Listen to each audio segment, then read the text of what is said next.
सुप्रभात मेरे प्यारे बच्चों। मैं आशा करता हूँ कि आप स्वस्थ होंगे, सुरक्षित होंगे।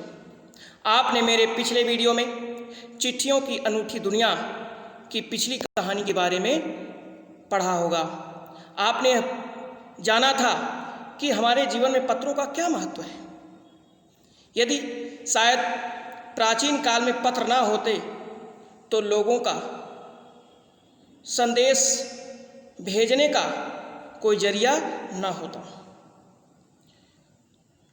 जब हमारा देश आज़ाद हुआ तब भी इतनी व्यवस्था नहीं थी कि लोग मोबाइल या एसएमएस का प्रयोग कर सकें।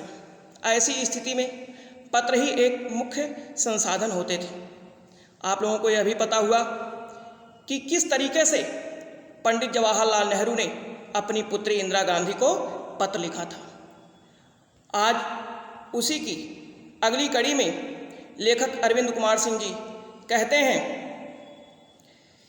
कि महात्मा गांधी जहाँ भी रहते थे उनके पत्र उनके पास महात्मा गांधी इंडिया पते लिखे हुए पर पहुँच जाते थे।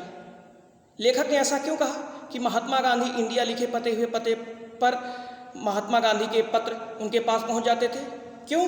क्योंकि उस समय हमारा देश गुलाम था अंग्रेजों का, और ऐसी परिस्थिति में महात्मा गांधी एक ऐसे क्रांतिकारी थे जिन्होंने देश को स्वतंत्रता की तरफ ले चलने का बीड़ा उठाया था। और बहुत से लोग देश दुनिया से उनके पास पत्र लिखते थे, और महात्मा गांधी उस समय इतना अधिक प्रसिद्ध हो गए थे कि महात्मा गांधी इंडिया ही यदि कोई पता लिख करके उनको पत्र भेज देता था तो वह पत्र अपने आप उनको खोजते खोजते उनके पास पहुंच जाता था। तो कहने का आशय यह है कि महात्मा गांधी बहुत अधिक प्रसिद्ध हो चुके थे, इसलिए महात्मा गांधी इंडिया पते पर ही पत्र पहुंच जाते थे। लेखक आगे कहता है, महात्मा गांधी के पास पत्र देश दुनिया से बहुत अधिक मात्रा में आते थे, इसलिए जब वे लिखते लिखते दाहिने हाथ से थक जाते तो वे बाएं हाथ से लिखने में जुट जाते थे।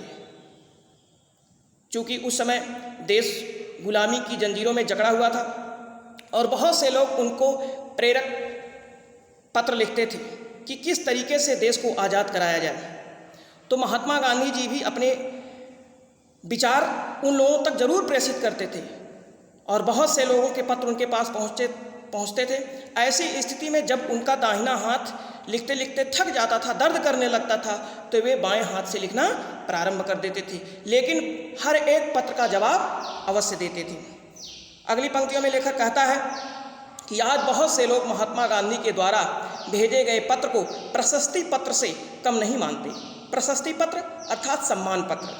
बहुत से लोग महात्मा गांधी के पत्र को सम्मान पत्र से कम नहीं आंकते हैं, नहीं मानते हैं, और उसे फ्रेम करवा करके उसकी फ्रेमिंग करा करके अपने घरों में टांग दिए हैं, रख लिए हैं।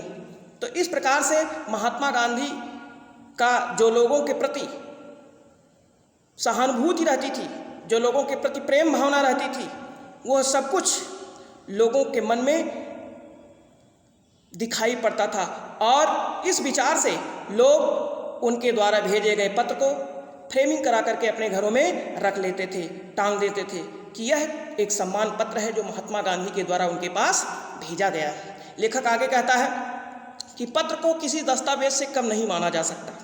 क्यों? क्योंकि यह एक ऐसा प्रमाण है, एक ऐसा कागजों का अंबार है जिसको हम अधिक दिन तक सुरक्षित रख सकते हैं। इसलिए दस्तावेज है, इसको ज़्यादा दिन तक सुरक्षित रखा जा सकता है। प्रेमचंद्र जी अन्य लेखकों को प्रायः प्रेरक जवाब दिया करते थे। जब कोई भी लेखक या कोई भी कवि प्रेमचंद्र जी को पत्र लिखता था तो वे उन्हें प्रेरणा वाले पत्र लिखते थे। क्यों? क्योंकि इससे वे लोगों को आगे बढ़ा सकें। वे ये चाहते थे कि हमारे देश के एक एक कवि अच्छी से अच्छी कविताएं, अच्छे से अच्छे रचनाएं करें। आगे लेखक कहता है कि रविंद्रनाथ टैगोर और महात्मा गांधी के बीच 1945 से 1941 के बीच के पत्राचार को महात्मा और कवि के नाम से प्रकाशित किया गया।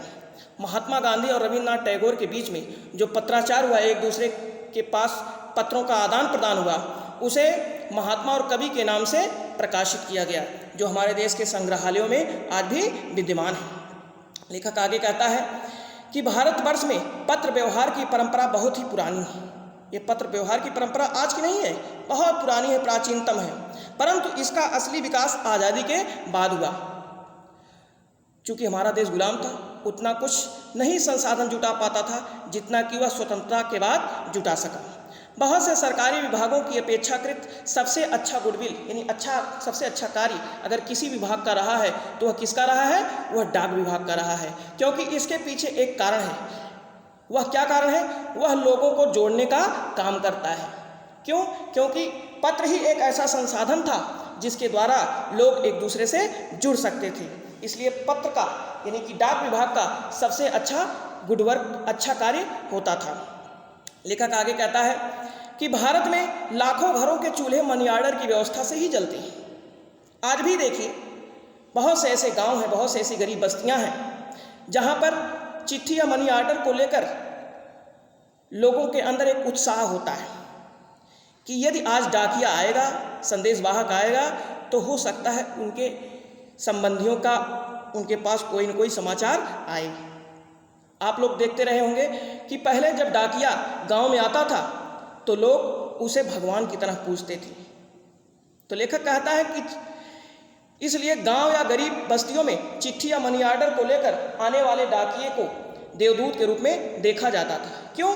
क्योंकि उनके घर का अगर चूल्हा जलता था तो उन डाकियों के द्वारा वही पैसे लेकर के आते थे, मनी ऑर्डर लेकर के आते थे, तब लोग अपने घरों के चूल्हे को जलाते थे, तब 2 रोटियां प्राप्त करते थे।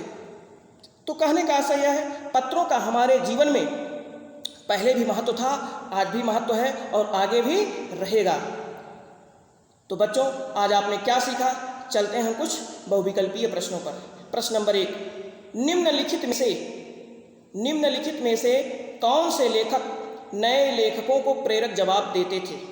निम्नलिखित में से कौन से लेखक नए लेखकों को प्रेरक जवाब देते थे? आपके विकल्प हैं का जयशंकर प्रसाद, खा रामचंद्र शुक्ल, गा प्रेमचंद्र, घा शरद चंद्र। तो आपने अनुमान लगा लिया होगा कि आपका कौन सा विकल्प सही है। आपका विकल्प गा सही है, प्रेमचंद्र। चलिए अगले प्रश्न पर बढ़ते हैं। प्रश्न नंबर 2, महात्मा गांधी और रविंद्रनाथ टैगोर के पत्र किस नाम से प्रकाशित हुए?